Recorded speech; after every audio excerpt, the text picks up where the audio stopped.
Pwede po bang wag niyo na ako ibalik sa Senate, Your Honor? Kasi may mga involved pong senador dito.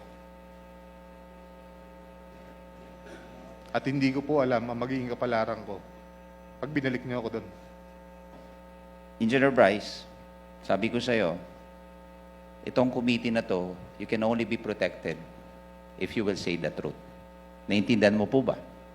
Yes, Your Honor. Pag sinabi mo kay Engineer Bryce, yung lahat na yon napunta kay Engineer Bryce?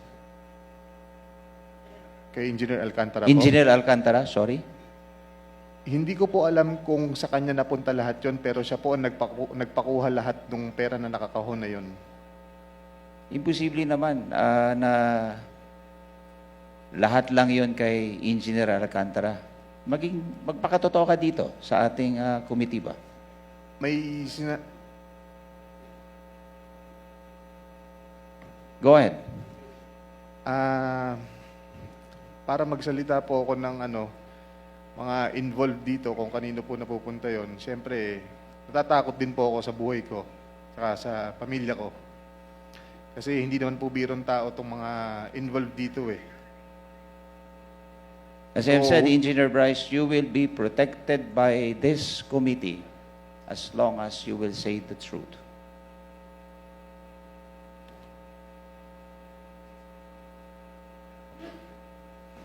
Pwede po bang wag niyo na ako ibalik sa Senate, Your Honor? Kasi may mga involved pong senador dito. At hindi ko po alam ang magiging kapalaran ko pag binalik niyo ako doon. Magsalita ka muna. And this committee will assure you that you will be protected. Your Honor, parang mas kailangan ko po muna ng assurance niyo bago ako magsalita. Can I have a 1-minute recess, Mr. Chair? Meeting suspended.